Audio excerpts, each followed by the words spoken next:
to the Culinary Treasure Podcast. I'm Stephen Shomler, your host, back here in my beloved Bozeman, Montana. This is my third working trip out here. I've been here a total of 5 times recently. I just love coming out here. If you want to see all of my Bozeman content, you can go to adventuresinbozeman.com.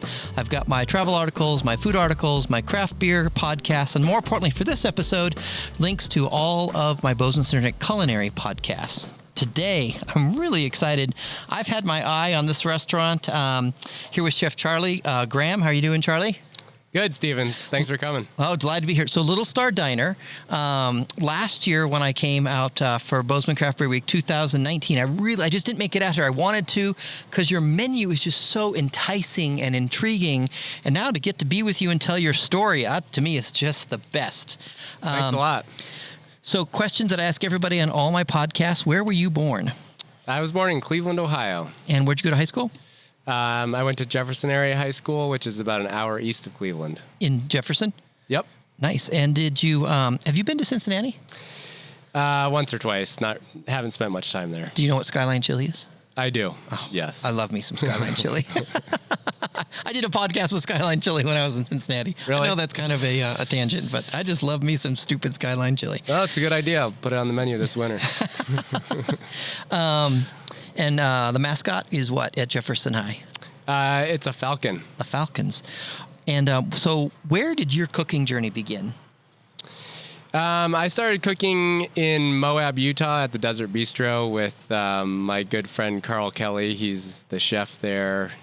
He just sold the restaurant actually this year, but he was instrumental in my ability to learn and become, comfortable enough running a kitchen to eventually start my own place. But I was a server with him for 2 years and then cooked with him for 2 years, and we've been in touch since then. He actually just stopped by with his wife, Michelle, and they got to see my restaurant after influencing me 10 years ago. I bet he felt like a proud papa. He was pretty psyched. He drank too much wine. Oh, that is fantastic. I love that story. Okay, because it really, I think, helps people understand how you're wired. Tell me about the chairs down here. I know that sounds like a weird sentence to people listening, but the story of the chairs is going to tell you a lot about Charley's journey. Yeah, my dad, Joe Graham, made the chairs. He's been making chairs my whole life. That was his profession. And, I grew up in Ohio, as I said. He would take his chairs to craft shows on the East Coast. He's won best in category for wood at the Smithsonian Craft Show multiple times. So he's always been great chair maker. And when we decided to open our own restaurant, we asked him to build the chairs, and he ended up moving here as well. And so the spring and summer before we opened, he was cranking out a chair a day to get ready for our opening in the fall. And yeah, they're super comfortable, really, really effective commercial chairs that still look amazing. Yeah, and if you go to CulinaryTreasurePodcast.com, the article attached to this podcast, I'll have pictures of these amazing, beautiful chairs. What was the name of your dad's company? His company is called Lennox Workshops, so his website's lennoxworkshops.com. Does he still make chairs? He still does, yeah. He just started putting some rocking chairs in our foyer of the restaurant, and some of our regular customers have been snapping those up lately. So. And he lives in Bozeman? Lives in Bozeman, yep. Okay, so you went to college? I did. I went to Green Mountain College in Poultney, Vermont. I got a degree in environmental policy and haven't used it 1 second since then. So after college, you did 2 things. You'd work with your dad to make chairs. Yep. Save up some money, and then what would you go do? I would go spend all the money as slowly as possible while rock climbing all over the western United States, mostly in Utah and California. It was great. It was a great way to spend my 20s. And then you ran out of money and you go back and make chairs with your dad. Exactly. And just repeat. Wash, rinse, repeat. Wash, rinse, repeat. For maybe 6 years or so once I was done with school, and then until I ended up cooking. Yeah. So when you were in Moab, you were a server, so you could rock climb. Right, exactly. Because I hear there's some good rock climbing in Moab. It's amazing, yeah. I really miss the rock climbing in Moab. I'm glad we moved. I love the town of Bozeman, but the climbing is amazing there. Okay, and speaking of Bozeman, so you left Desert Bistro, and you and your wife Lauren. So where did you meet Lauren? Lauren and I met on a NOLS course in Tucson, Arizona. NOLS is the National Outdoor Leadership School, and they take students backpacking and climbing and all sorts of different things, sailing, mountaineering. They teach leadership in the wilderness on long 2-week to 5-week expeditions. That's an amazing program. It was a great place to meet. Our first month together, we were together all day, every day. And so we felt like we knew each other pretty well, even after just 1 month. Well, and the fun thing about something like that, my 23-year-old son and my wife, his stepmother, do a podcast together, Desperately Dating. And one of the things they talk about on there, because they both have gone through periods of desperately dating, her trying to find me, him, a young man. And one thing they talk about is fit, and it has to be a good fit. And someone that is crazy in the right way, and I don't mean that in any disparaging way, to go do that kind of NOLS stuff, there's similar wiring there. And so that kind of makes it much easier. A guy or a gal you meet there is probably going to be very similar to who you are. Yeah, we, it was definitely, for me especially, I think, love at first sight. And yeah, I think we actually have turned out to be a better fit even than either of us could have known at the time. When we met, I wasn't a cook and Lauren wasn't a farmer. So it has worked out really well. We'll get to Lauren's farming because I'm excited about that story. But in 2000, you were together from 2008 on. Yep. And then in 2012, you guys left Moab and moved to Montana, to Bozeman. Why'd you move to Bozeman of all places? Bozeman is a nice size for us. It's not very small or very large. It's about 50,000 people. There's a university. There's kind of all the things that you would want out of a city without too much traffic, or it's not too hard to get out of town. You can get to the mountains very easily. The first house we bought here was 3 miles from Main Street and 3 miles from the trailhead. So it was pretty ideal. I would say, yeah, the size of Bozeman and the proximity to Yellowstone and all the wilderness around here is what brought us here. So people do a lot of really cool outdoor things here in Bozeman. What's one of the things that you love outdoors that you avail yourself of here in Bozeman? My sport of choice is definitely rock climbing. I have been completely obsessed for 20 years. And where do people rock climb around here? There's a lot of different places, but my favorite spot is Gallatin Canyon. It's between Bozeman and Big Sky. It's about a 20-minute drive from my house to get to the good climbing. So, yeah. That's a nice little, that's 20 minutes and you're there. It's great. That sounds amazing. Okay, so you had been professionally, you were a vagabond rock climber. No profession at that point, right? Well, I think vagabond rock climber, I like that. I just made that up. And then you started cooking at Desert Bistro, and then you moved to Montana, and you applied for cooking jobs. And where'd you end up cooking? Well, actually, that was another part of the reason that we moved to Bozeman was that even before we moved here, I had gotten a job at Blackbird Kitchen. Oh, wow. They're still open in town. They're definitely probably the busiest, best restaurant in town. Wood-fired pizza, pasta, Italian. It's really good. So I worked there for 5.5 years. And I bet that helped a lot with your cooking journey.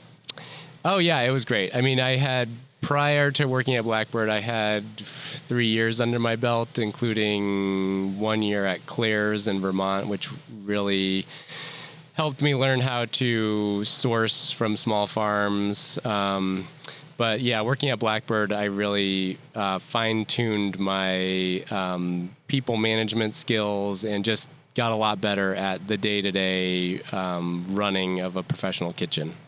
And went and you opened Little Star September 2017, right? That's right. Yep. September 5th, 2017. So right now, because it fits into Lauren, she grows the vegetables that you have here. Yeah, she grows, I would say, every year is a little bit higher percentage of all the vegetables that we use. I think this year she has grown, somewhere between 50 and 75% of the vegetables. We just moved to a larger acreage. So, that was this spring? This spring. Yep. In late February, just before the pandemic. So before you moved, how big was the property you had for farming? Before we had a half an acre, and now we have 11 acres. So does she love to farm? She loves it so much. She really does. Yeah. So now she has 11 acres to play in. Yeah. So that's what we're doing right now. Besides running the restaurant, is getting the vegetable production up and going. We've got 2 greenhouses out there so far, and a lot more to come. We've got to put up a deer fence this fall, and there's no shortage of projects right now. But even from day one, a lot of the vegetables you had when you first opened, she had grown them. Yeah. Yep. Even in our half-acre suburban lot, she completely took over the backyard, pissed off the neighbors. Oh, come on. They shouldn't be grumpy about a garden now. They probably were baby boomers. The suburban values run deep. What is the name of her farm? Her farm has always been called, no matter where it has been, whether it was in Moab or here, has been called Star Pudding Farm, after the name of a road in that we would drive by when we lived in Vermont, Star Pudding Farm Road, and she always thought that sounded really cool. So that's always been the name of her farm, and it still is. Okay, so September 2017, you opened Little Star Diner. Now, where did the name Little Star Diner come from? Yeah, so that name is a little bit of it's a play off of the Star Pudding Farm without being quite as weird as Star Pudding Farm. So we wanted to have it reference the farm name, and it came out of our singing Twinkle Twinkle Little Star to our second son Tilden as he was in the cradle, and we just thought Little Star Diner sounded good, referenced the farm without being too strange, and that's where it came from. I love that. I love that story. And you did something, you opened 2017, and for about 20 months, roughly 21 months, you only did brunch. Yeah, that was, it was partly our choice. We wanted to, change things up. I'd been working dinners for close to 10 years at that point. So we thought we'd give brunch a try. Especially having a family, wanted to be home at night. But also the Montana beer and wine licenses are very expensive, so we couldn't afford one, and we just went with brunch because that was pretty much our only option. And so you survived having a brunch restaurant, just serve no beer, no wine, just straight breakfast. Yeah, it was not ideal, but we did survive. Yes. And I'm glad it's over. And people don't understand the alcohol laws in Montana are crazy. They're just very, very different. So a beer and wine license, no spirits, just beer and wine, roughly $200,000. Yeah. And I think now it's on the way to a few $100,000. So yeah, like 3 or 4. It's a big investment. Yeah. It's a good investment. It's easy to get a loan for a beer and wine license. It's just harder to find one, because it's tied to population. So you have to wait for a restaurant to go out somewhere and buy theirs to get it here. Right. Now they have auctions. If your town grows in size, population size, then they'll create another license and you can bid on it. Good luck. It's just crazy. So it was your second summer, 2018. You were able to add beer and wine. Exactly. And we'll talk about that in a minute, because Yep. you have an impressive list. So let's talk about brunch, because you started with brunch, and I love me some amazing brunch. I just think that's one of my favorite breakfasts. I think it might be my favorite meal. So Eggs Benedict. I'm really particular about Eggs Benedict. I love hollandaise sauce, but lots of places make bad hollandaise sauce. Walk us through your Eggs Benedict. Yeah. So the Benedict is a flaky biscuit. It's laminated almost like a croissant.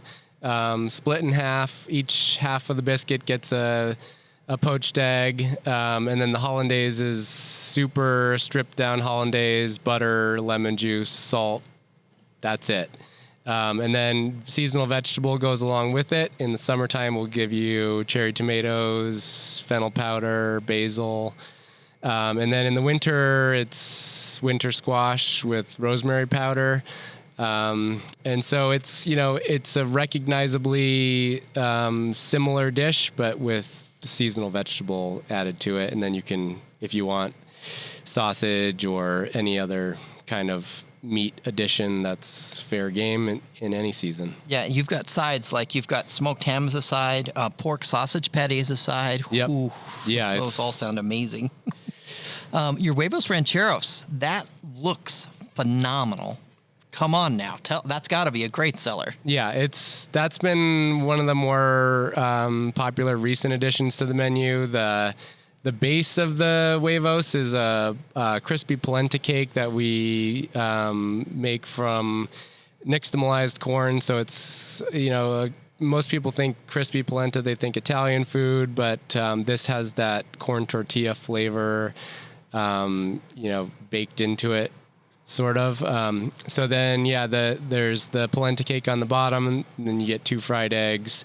You can choose either a mushroom or pork adobo with pinto beans, and then you get cilantro and sour cream and 3 different salsas on top. So it's definitely one of the larger amounts of food on the brunch menu, and I think people really like that one. It sounds fantastic. You're okay. So sourdough pancakes. Do you have your own sourdough starter? Yep. Yeah, we make our bread every day, so there's always a little bit of leftover starter from that. And instead of throwing it away, we use it in the pancakes and lots of the other doughs that we make, the buns and even the tortillas. Sour cream donuts. You had me at sour cream. Yeah. That just sounds amazing. Right. So the sour cream comes from Kalispell Creamery. We buy whipping cream from them and make sour cream from that. Wait, time out. You make sour cream. Right. It's it's easier than it sounds. You just take a gallon of whipping cream, add a 1/4 cup of buttermilk, and wait a day, and then you have sour cream.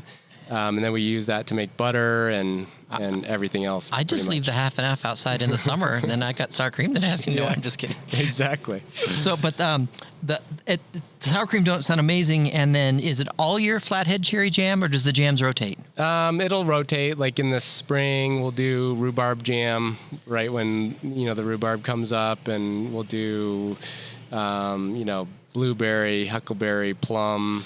The flathead cherries is the fruit that's in largest supply, I would say, in Montana, because that's one of the things that Montana is really known for is the flathead cherries, and so the orchards up there will really harvest a lot, and our distributor QFD always has frozen cherries, so that's kind of like the one thing we can depend on as far as fruit in Montana goes. And where do you buy your jam from? Oh, the jam is, so we buy the flathead cherries, we boil it down with sugar and citric acid, and you've got jam. So all of those jam that you mentioned throughout the year, like the rhubarb, you make the jams. We make the jams, yeah. We make everything. We pretty much only buy individual ingredients. We don't really buy anything that is pre-made. Well, I don't think when you say make everything, that glosses over everything is nothing, in storytelling. So you make the sour cream, you make the jam, griddled corn muffin. I've had lots of really good griddled things that are sweets on menu items, and then the butter. Where do you buy your butter? Well, so the butter is another thing that comes out of the sour cream that came from the whipping cream. So you make your own butter? So yeah, I mean, it's like pretty much the first prep item that I start off every week with is start the bread, start the butter. Because you make your own comes out of that. Because you make your own bread. Yep. You make your own pita bread. Mm-hmm. You make your own sourdough bread. endless. It is amazing. Okay, lunch. I got a couple things caught by on the lunch menu. Porchetta sandwich, Lardo. I was wearing my Lardo t-shirt yesterday. It's an amazing restaurant in Portland. I had a life-changing meal there. That's why I'm sitting here to this day, because he's such a phenomenal cook. I absolutely love Chef Rick Gencarelli. And he does a porchetta sandwich. It's amazing. He also does a pork belly sandwich. Everything he does is amazing. He's ridiculous. But talk to me about your porchetta sandwich. I want like 4 of those. Yeah, so our porchetta is from Black Dog Farm Pork. They're in Livingston. So we will take a pork shoulder, salt it, put it in the oven overnight at 225, and then in the morning it'll be all the juices will have kind of pooled around the perfectly tender pork, and so we take that and slice it up and put it on a bun that we make here. Yeah, a bun that we make. I love that. With mayo, and then it gets fries on the side and some chimichurri mayo to dip the fries in. And where do you buy your chimichurri mayo from? Yeah, same thing. You make your own? We make the mayo. We make the chimichurri. I love mix it to order. chimichurri. I think I could drink it. I love chimichurri so much. Okay, that sounds amazing. And something else, falafel, sourdough pita. Wow, I love. The falafel has really been like one of the dishes that has been a lot more popular than I expected. I knew that I liked falafel, and I kind of, sometimes you want people to like what you like and they just don't. But the falafel has been as popular or more popular than I could have ever expected. I think, it's got a little bit of herbs in it that make the inside of the falafel green, and we serve it with the harissa tahini sauce, and the pita is made to order, so it's still hot on the inside when you get it on the plate, and pickles and Tucker Farm sheep feta and greens. It's just a super filling, healthy dish that makes you feel like you can, go into the mountains for a few hours and you'll be satiated until the next meal. And do you, where do you buy your falafel? Yeah, we make the falafel too. And what do you make your falafel with? Well, the base is chickpeas from Timeless Seeds. They're out of they're north of Great Falls, Montana. So you get your chickpeas, Montana chickpeas. Montana chickpeas. We soak them overnight so that they soften up. Grind them up in the food processor with spices and onions, garlic, a little bit of baking powder to lighten things up. And yeah, we'd fry up the falafel while the pita's in the oven poofing up, and then it all gets put together on the plate. I'm so glad that you don't use garbanzo beans in your falafel. That would be awful. I hate those.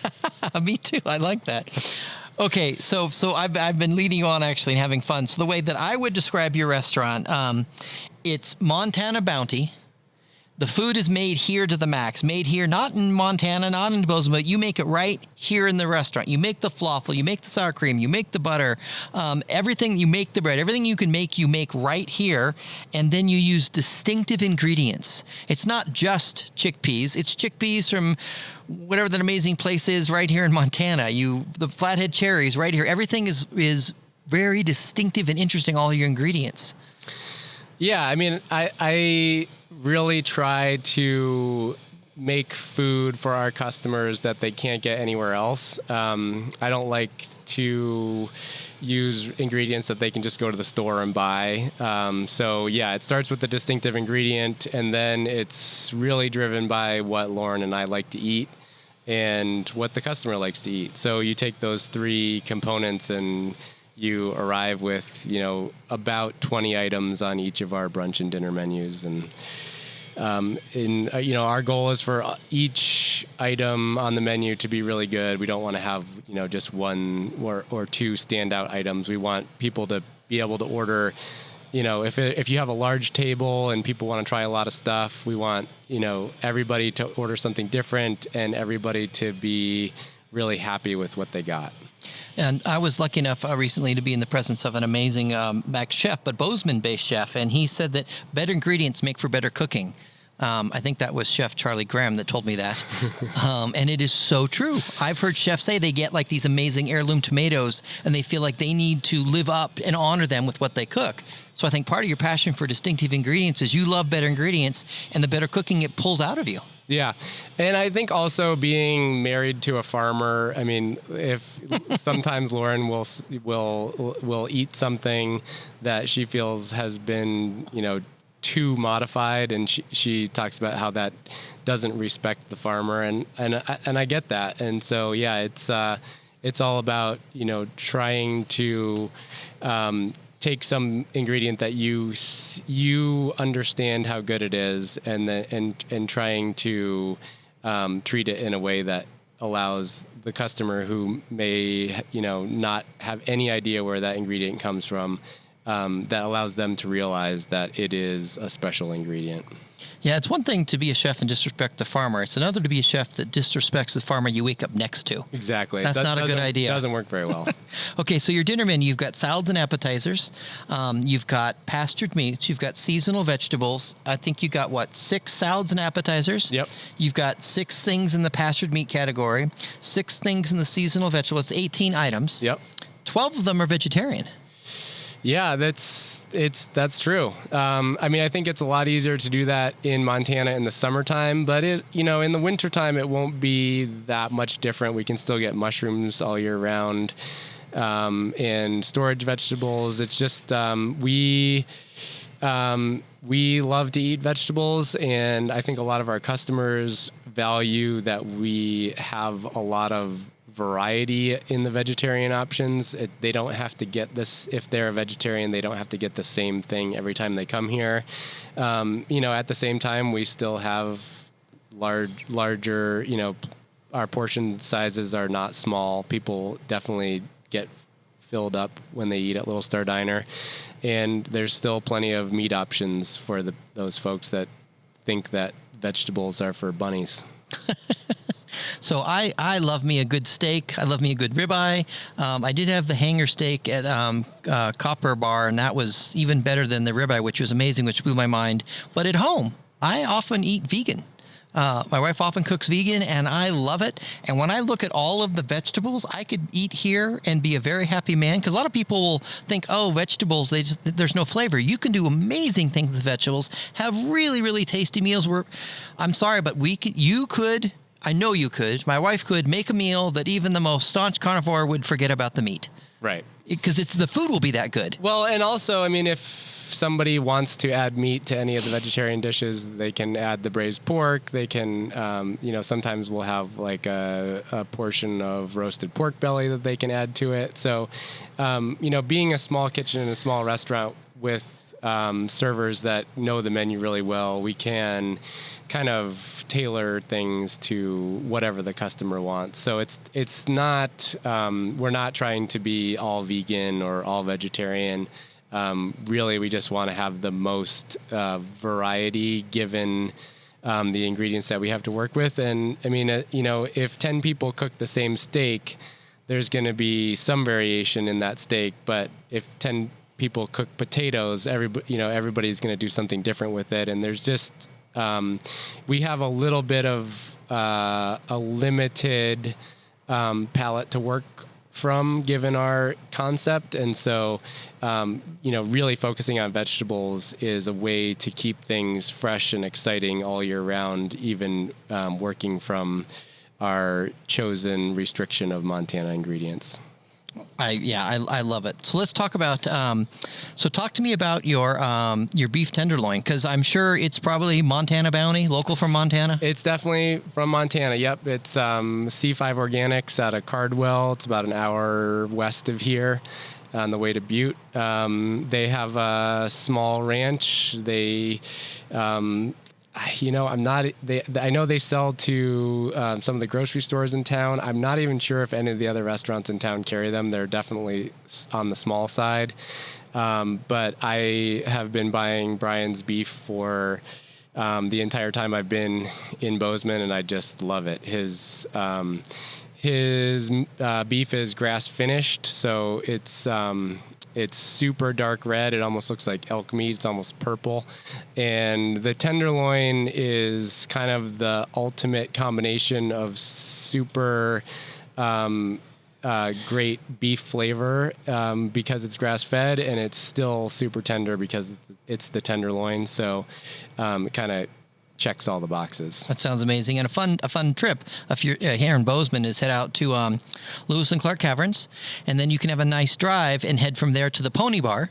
Have you heard of the Pony Bar? Yeah. The Pony Bar in Pony, Montana. And there's one way you can go. Lots of ways you can get there from there. But if you're at Lewis and Clark Caverns, you can get to the Pony Bar by going through Cardwell. That's right. Sounds great. I wrote a Culinary Treasure article about the Pony Bar. It's a fun place to go. Okay. Cheeseburger, yes, fine. Love me a good cheeseburger. Oh, pickled cucumbers. I'm sure you pickle the cucumbers. Yep. Melty cheddar. What the heck is that? Melty cheddar is like an American cheese that has cheddar flavor. So we take the Lifeline Farm cheddar from Hamilton, Montana, grate it up. Did you say Hamilton, Montana? Hamilton, Montana. Again, that's the Montana bounty. You get everything you can from Montana. Exactly. And way more than people would ever realize. People don't realize how much stuff is grown here in Montana that you can eat. I don't know of another place in the Rocky Mountains that has as many amazing small farms. There may be somewhere else, and I just don't know about it, but we are very lucky here. Yeah, so we take the cheddar, we grate it up, we melt it, add some cream and some gelatin, and buzz it up in the blender, pour it out onto a sheet tray, and it kind of like forms this sheet of cheese that is very similar in texture to American cheese, but it tastes like cheddar, which is even better. So yeah, two patties with the melty cheddar, a bun that we make, ketchup and mustard that we make, fries. It's a good burger. It sounds amazing. I love cheddar cheese. But really, if I'm going to have my most traditional burger, just in the backyard, making just an average burger, I can make some amazing burgers. But it's an average burger. I do want that American cheese, and if I can get the cheddar flavor with that terrible American texture that I love, that sounds amazing. You're like a culinary genius. My goodness. Okay. Now I know that. Kamut, right? Is that how you say it? Yep. That's a Kamut. Small country just outside of Vietnam, and they have special noodles there. No, what is? So it says Kamut noodles. So that's your noodle dish that you often have year-round. And what is Kamut? Kamut is a variety of wheat that it's an heirloom wheat variety. Bob Quinn started his brand of Kamut flours I'm not sure exactly when it was, maybe 20, 30 years ago. And I've heard people say that, when they taste pasta that's been made from this Kamut flour, that it's what pasta tasted like in Italy 50 years ago. And that sounds amazing. So it is amazing. It's not white. The all-purpose Kamut flour is not white like wheat flour. It has a more golden color. And so you mix it with the eggs for the pasta dough, and it has a really nice color. The texture's very nice pasta texture, good gluten structure. It's not al dente because it's a fresh pasta, so it's not quite the same as like a spaghetti noodle, but has great texture. And we make a single tomato sauce and serve it with pork sausage that we saute up, and some of the Tucker Farm sheep cheese grated on top with basil from the farm, and it's definitely one of the hits of the summertime. And where is the Tucker Farm located at? That's also in the same town as the Lifeline Farm in Hamilton, an hour south of Missoula. So again, the 6 words that I use to describe your magnificent restaurant, and this dish, Kamut noodles. So you make the tomato sauce, right? Yep. Yeah, you make the tomato sauce. You've got the local stuff. So it perfectly describes, particularly the Kamut noodles, those 6 words. Made here, you get the flour and make the noodles. Montana bounty, it's Montana flour. And distinctive ingredients, that is a very distinctive flour. Yeah, it is. I mean, I am a little surprised that you don't see it on the menus of the top restaurants on either coast, because I think it is. It's super distinctive. and it's a great product. I think you use that flour for your pasta, and your pasta is going to be better no matter how bad you screw it up. I like that. Okay, something that you do both with meat and without that's a little bit different, and it's and your menu changes year round because it depends what's fresh vegetables, what's in the bounty, right? But all year round you have let me start over. Most of the year you have a chile relleno. Sometimes it's a tamale. Right now on the menu, you have a pork chile relleno, and then you have a grilled zucchini chile relleno. And then when you run out of chile relleno stuff, then you turn to a pork tamale and a vegetable tamale. Do I have that right? Exactly, yeah. So it's always on a bed of pinto beans that we get from Glendive, Montana. This old guy who doesn't really even answer his phone or anything, but every once in a while he'll deliver us a few barrels of beans, and we cook them up with onions and cumin, and then the chili relleno in the summertime, or the tamale in the wintertime, goes on top with the sour cream and the mole and herbs and garnishes. So yeah, it's a dish that can change quite a bit throughout the year, but that is always popular. So another one of the items that caught my eye, seasonal vegetables. And people just go online and they can read your menu. I don't care when you're listening to this podcast, whether it's December or it's March or it's June or it's October, just go online and you update your menu regularly, because I've watched it change, and then sad that I'm not there to eat that. It disappears. Sad I'm not there to eat that one. But you almost always have a ravioli. Yep. Right now you have a zucchini and leek ravioli. Yeah, so the ravioli is something that I've always liked making. Pretty much every restaurant that I've ever worked at has made this pasta shape because it's so fast. It's a type of ravioli that in Italy is called agnolotti. It means the priest's hat. When you're making the ravioli, cutting it with the pasta roller, the shapes flip up into this shape reminiscent of the cardinal in Italy, the cardinal's hat with the square top. So it's a type of ravioli that doesn't take forever to make, and you can make 10 orders in an hour instead of having that take all day, like some of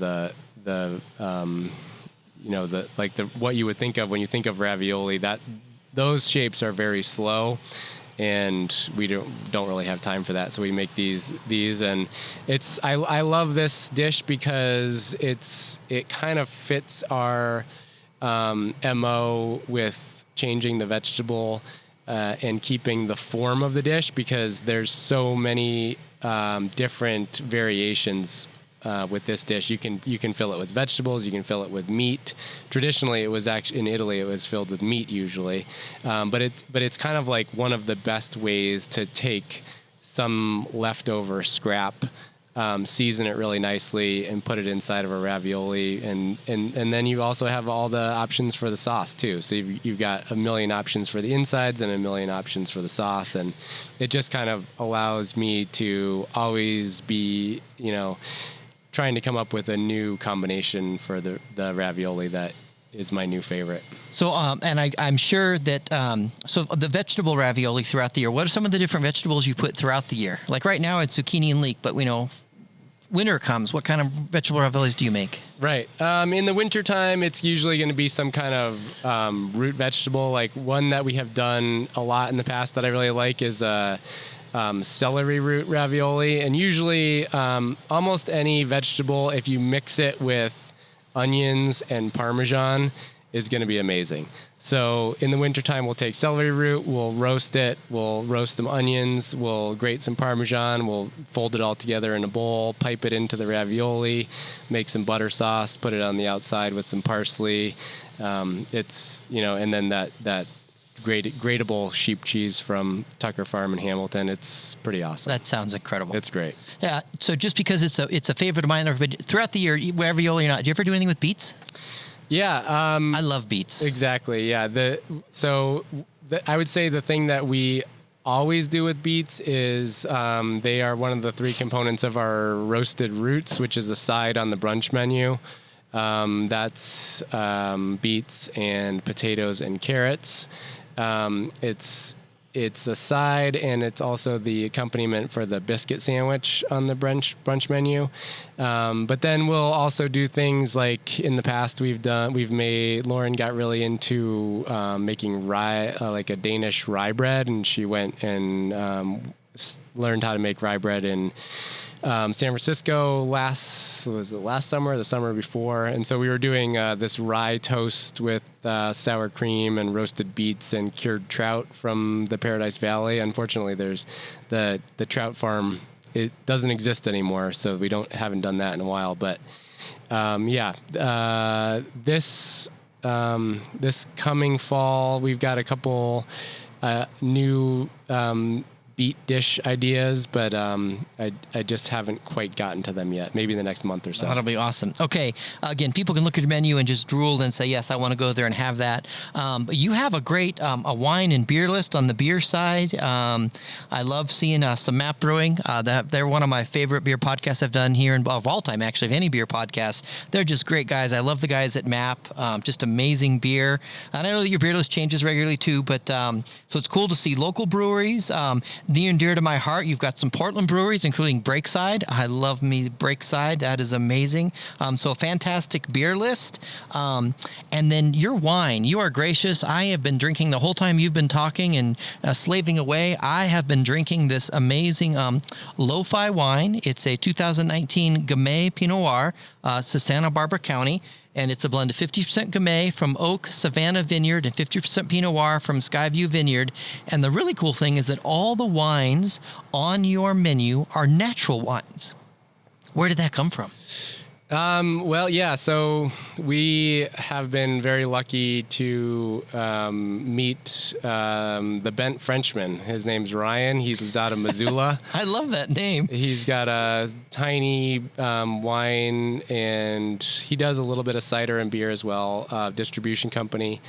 And he has really, I think, taken our menu to the next level because, I'm a cook, Lauren's a farmer, and in the past we didn't know that much about wine, and so he's kind of really educated us on the natural wine movement and pointed us in the right direction for where to go to, fill out this wine list that, it really makes sense for our style of food to be paired with natural wine. It's essentially the same kind of philosophy: small batches, no additives, all kind of handmade food and drink. And the Bent Frenchman is his company name. That's right. And his name's Ryan. Yep. I'm gonna have to do a podcast with him next time I come down. That sounds amazing. Yeah. I love that.